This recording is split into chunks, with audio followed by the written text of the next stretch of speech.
আজকে আমরা শুনব হযরত ওমরের জীবনী। কার জীবনী? হযরত ওমরের জীবনী।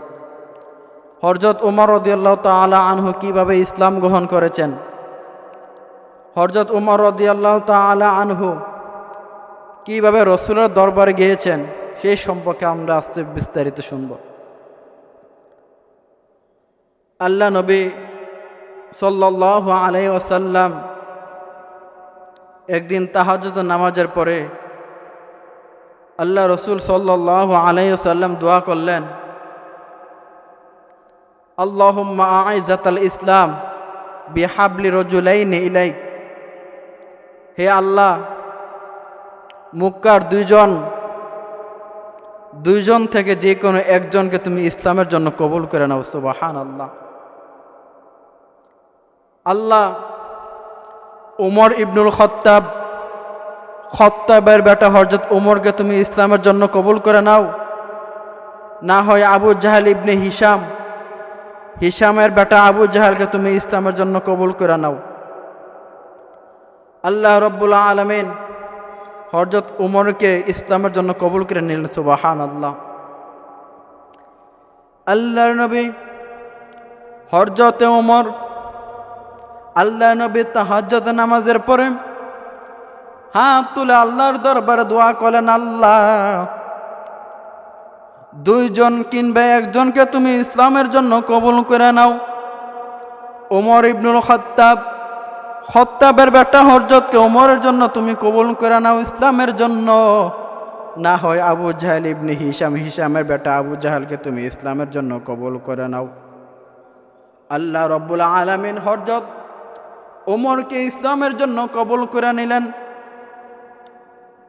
এই হইল প্রথম ধাক্কা।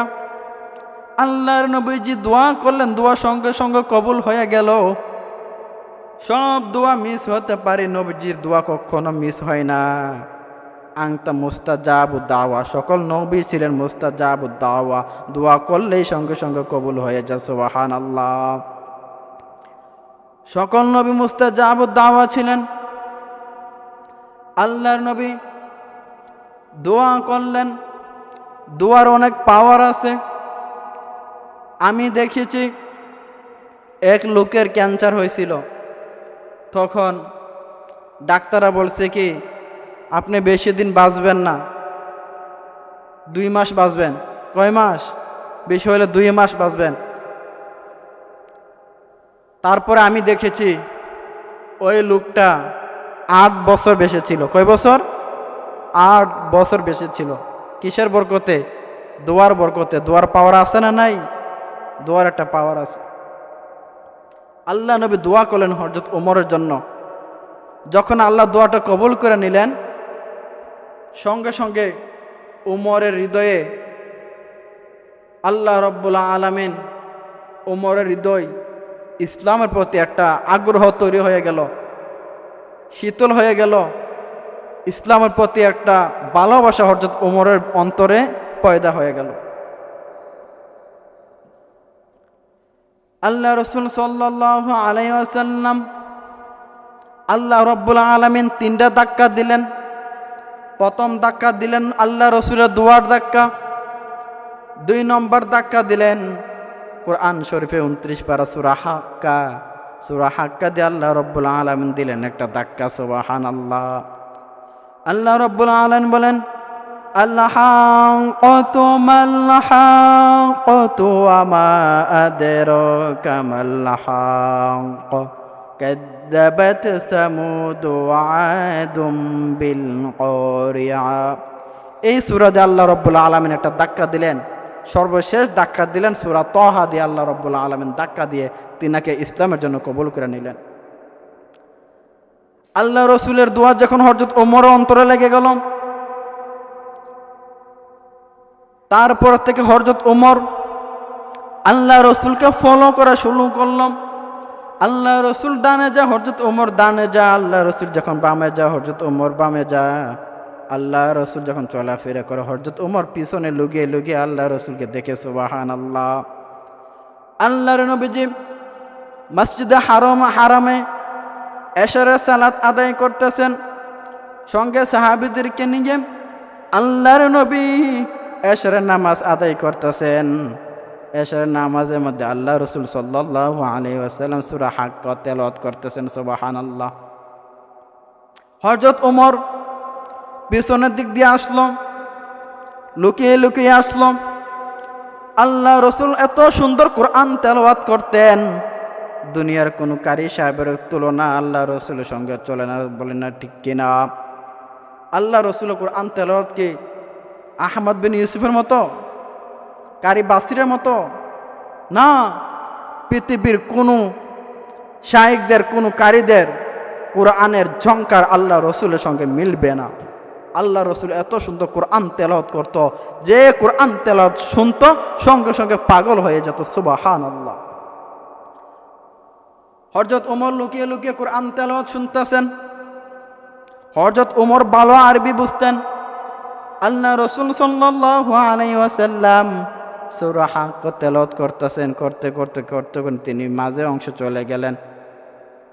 হযরত ওমর ভাবলেন, এত সুন্দর কোরআন তেলাওয়াত আমার জীবনে শুনি নাই, এত সুন্দর শব্দ গাঁথুনি, এত সুন্দর রচনা, এত সুন্দর কবিতা। মনে হয় মুহাম্মদ কবি হয়ে গেছে। নাউজুবিল্লাহ, মুহাম্মদ কবি হয়ে গেছে। মুহাম্মদ যদি কবি না হয়, এত সুন্দর শব্দ মিল, এত সুন্দর রচনা, এত সুন্দর কবিতা কিভাবে পাঠ করে? আল্লাহ রসুল কিন্তু দেখে না। হযরত ওমর পিছনে লুকিয়ে লুকিয়ে আল্লাহ রসুলের কোরআন তেলাওয়াত শুনতেছেন, আল্লাহ রসুল নামাজ দিয়ে পড়ে যাচ্ছেন। হযরত ওমর যখন ভাবলেন এটা কবিতা, ইন দ্য মিন টাইম আল্লাহ রসুল পড়া শুরু করলেন। ওয়ামা হুয়া বিকাউলি শাইরিন কলিলাম মা তুমিনুন। আল্লাহু আকবার। ওয়ামা হুয়া বিকাউলি শাইরিন কলিলাম মা তুমিনুন। এটা অর্থ হইল, এটা কোনো কবির কোনো কবিতা নয়, তোমরা অল্প সংখ্যক লোক এটার উপরে ঈমান আনলো, এটার উপরে ঈমান আনো তোমরা অল্প সংখ্যক লোক। এটা কোনো কবির কোনো কবিতা নয়, এটা কোনো কবির কোনো লেখা নয়, এটা কোনো কবির কোনো রচনা নয়, এটা কোনো সাহিত্যিক নয়। হযরত ওমর অবাক হয়ে গেলেন, কি? আমি মনে মনে ভাবলাম মুহাম্মদ কবি হয়ে গেছে, মুহাম্মদ গণক হয়ে গেছে। মুহাম্মদ কিভাবে বুঝলো আমি যে এই কথাটা ভাবলাম? এখন হযরত ওমর বলা শুরু করলেন, মনে হয় মুহাম্মদ মানুষের মনের খবর জানে। আল্লাহ রাসূল কিন্তু হযরত ওমরকে দেখে না। হযরত ওমরের ভিতরে এটা ফিলিংস কাজ করছে, মনে মনে এটা ভাবছে মুহাম্মদ মনে হয় কবি হয়ে গেছে। আল্লাহ রাসূল আয়াতের মাধ্যমে জানাই দিলেন এটা কোনো কবির কোনো কবিতা নয়। সুবহানাল্লাহ। এখন হযরত ওমর বলতেছে, যদি কবিতা না হতো তাহলে মুহাম্মদ মনে হয় গণক হয়ে গেছে। পড়ি নাউজুবিল্লাহ। মুহাম্মদ যদি গণক না হয়, মানুষের মনে কি চলে না চলে মুহাম্মদ কিভাবে জানে? আমি যে এখানে পিছনে লুকিয়ে লুকিয়ে মুহাম্মদ কোরআন তেলাওয়াত শুনতাছি, মুহাম্মদ কিভাবে জানে? মনে হয় মুহাম্মদ গণক হয়ে গেছে। হযরত ওমর যখন এই কথাটা ভাবলেন মুহাম্মদ গণক হয়ে গেছে, ইন দ্য মিন টাইম আল্লাহ রসুল সাল্লাল্লাহু আলাইহি ওয়াসাল্লাম পড়া শুরু করলেন, ওয়ালা বিকাউলি কাহিনিন কলিলাম মা তাযাক্কারুন। আল্লাহু আকবার। এটা এই আয়াতের অর্থ হয়েছে ওয়ালা বিকাউলি কাহিন কলিলাম মা তাযাক্কারুন। এটা কোনো গণকের কোনো গণনা নয়, এটা কোনো গণকের কোনো লেখা নয়, তোমরা অল্প সংখ্যক লোক এটার উপরে উপদেশ গ্রহণ করো। সুবহানাল্লাহ। হযরত ওমর এবার পাগল হয়ে গেলেন, আশ্চর্য হয়ে গেলেন, তিনি অবাক হয়ে গেলেন। প্রথম আমি মনে করলাম এটা মনে হয় কোনো কবি, মুহাম্মদ বলে কবি না। আমি প্রথম মনে করলাম মনে মুহাম্মদ গণক হয়ে গেছে, মনে হয় গণক। মুহাম্মদ বলতেছে এটা গণকের কোনো গণনা নয়, কবির কোনো কবিতা নয়, তাহলে এটা কি?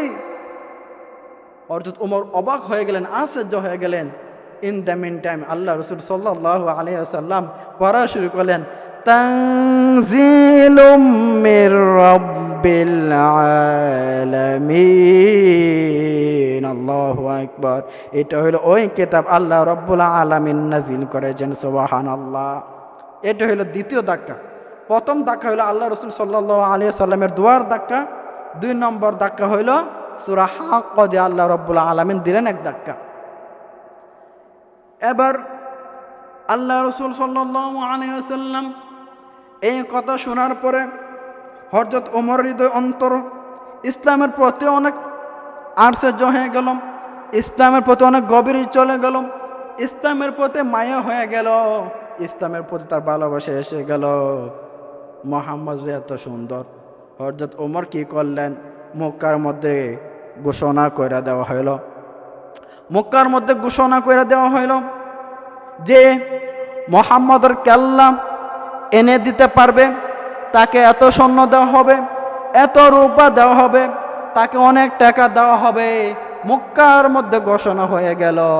হযরত ওমর কি করলেন? এই ঘোষণা শুনে আল্লাহ রসুলকে হত্যা করার জন্য তিনি রওনা হয়ে গেলেন। নাউজুবিল্লাহ। মক্কার মধ্যে ঘোষণা হয়ে গেল যে মুহাম্মদের কেল্লা এনে দিতে পারবে তাকে আমি এত মুদ্রা স্বর্ণ দিব, এত রূপা দিব, এত টাকা পয়সা দিব। এই কথা শুনে হযরত ওমর কি করলেন?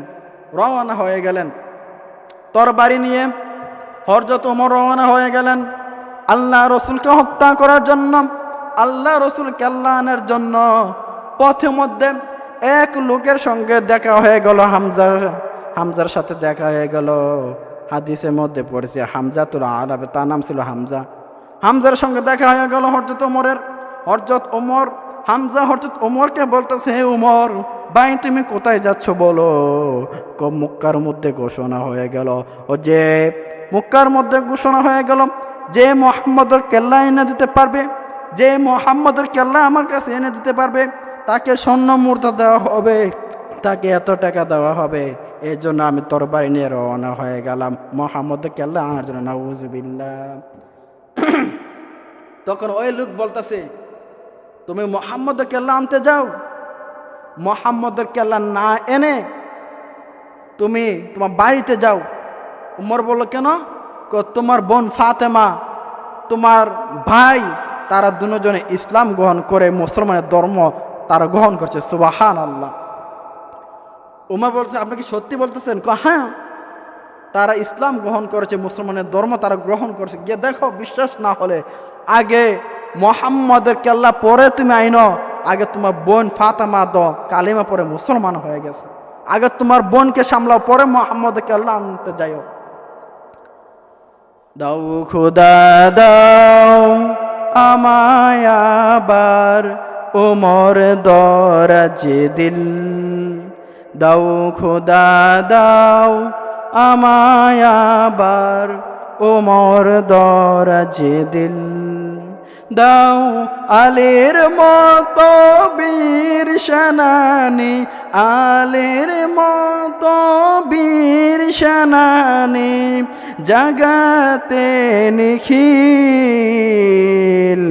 দাও খুদা দাও আমায় আবার ওমর দরাজে দিল, হামজাকে দাও গরে গরে জীবন দিতে ওয়াকাতরে, আমার কাবা ভাঙতে এলে পাঠাও আবাবিল, দাও খুদা দাও আমায় আবার ওমর দরাজে দিল। সুবহানাল্লাহ।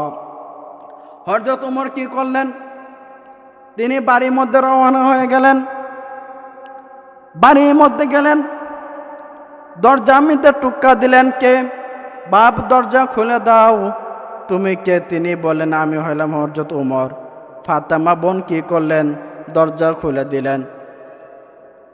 দরজা খুলে তার বোন ফাতেমা এবং তার স্বামী দুলাভাই এবং তার বোন ঘরের মধ্যে বসে সূরা তাহা তেলাওয়াত করতেছে। সুবহানাল্লাহ।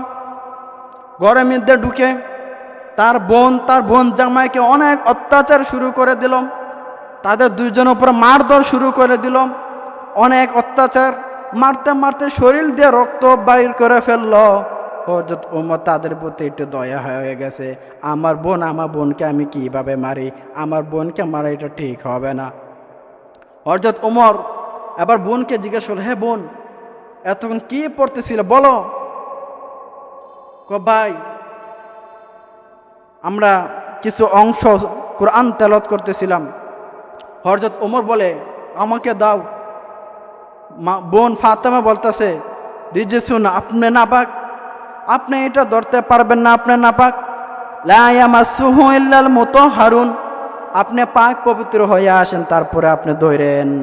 হযরত ওমর কি করলেন, তিনি পবিত্র হয়ে আসার পরে খাব্বাব তিনি কি করলেন, হযরত ওমরকে সূরা তাহা শোনাইছেন। বলুন না সুবহানাল্লাহ। তাহা মা আনজালনা আলাইকাল কুরআনা লিতাশকা ইল্লা তাযকিরাতাল লিমান ইয়াখশা। সুবহানাল্লাহ। সূরা তাহা শোনালেন।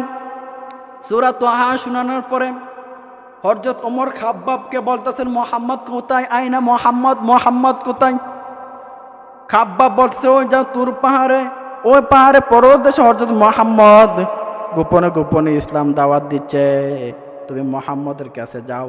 আল্লাহর নবীর কাছে হযরত ওমর দৌড়ে চলে আসলেন লাঙ্গা তরবারি নিয়ে। আল্লাহর নবীর কাছে হযরত ওমর গেলেন।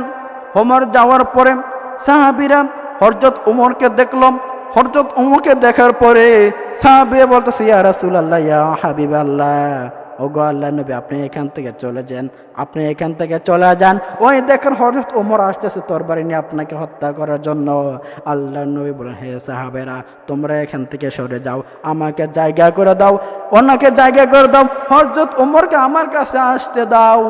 আমার মনে হয় ওই দিন যে আমি আল্লাহ রসুল তাহাজ্জুদ নামাজ পড়ে যে দোয়া করলাম, মনে হয় এই দোয়াটা আজকে কবুল হতে চলছে। বলি সুবহানাল্লাহ। হযরত ওমর কি করলেন, আল্লাহ নবীর কাছে আসলেন। আল্লাহ নবীর কাছে আসার পরে হযরত ওমর বলতেছেন, আশহাদু আল্লা ইলাহা ইল্লাল্লাহ ওয়া আশহাদু আন্না মুহাম্মাদান আবদুহু রাসূলুহু। সঙ্গে সঙ্গে তিনি কালিমা পাঠ করলেন। আল্লাহ রসুলকে জিজ্ঞাসা করলেন, আমাদের রব কি সত্য না? আল্লাহ রসুল বলেন, হ্যাঁ আমাদের রব সত্য। আপনি নবী কি সত্য নবী? হ্যাঁ আমি নবী সত্য নবী। আর কেন লুকে লুকে ইসলামের দাওয়াত দিচ্ছেন? চলেন। সুবহানাল্লাহ। হযরত ওমর বলতেছে, আর কেন লুকিয়ে লুকিয়ে ইসলামের দাওয়াত দিচ্ছেন? এবার চলেন আমরা প্রকাশ্যে ইসলামের দাওয়াত দেব।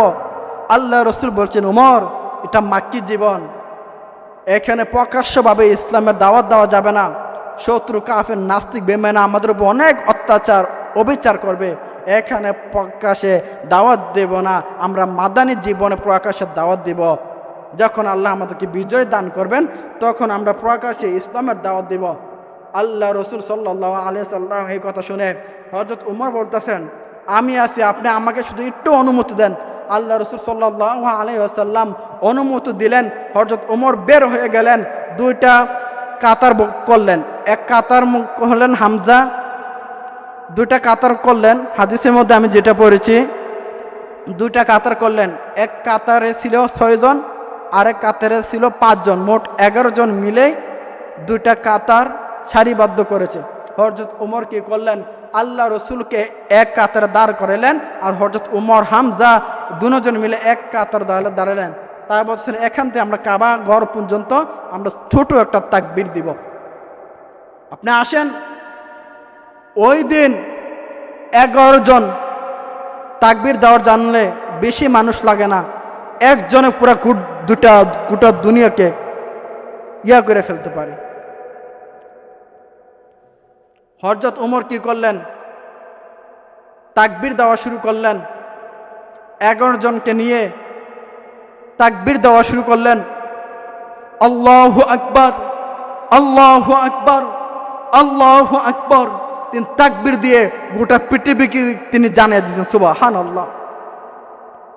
ওই দিন ওই তাকবীর শুরু হয়েছে, আজ পর্যন্ত তাকবীর বন্ধ হয় নাই। কিয়ামত পর্যন্ত কেউ তাকবীর বন্ধ করতে পারবে না। সেই হলো হযরত ওমর, যিনি দেশের প্রেসিডেন্ট হয়েও গভীর রাতে অন্ধকারে বস্তা পিঠে নিয়ে, বস্তা আলগিয়ে মানুষের বাড়িতে যিনি খাবার পৌঁছে দিতেন তিনি হলেন হযরত ওমর। তিনি একজন বাদশাহ হয়ে মানুষের খোঁজ খবর রাখেন।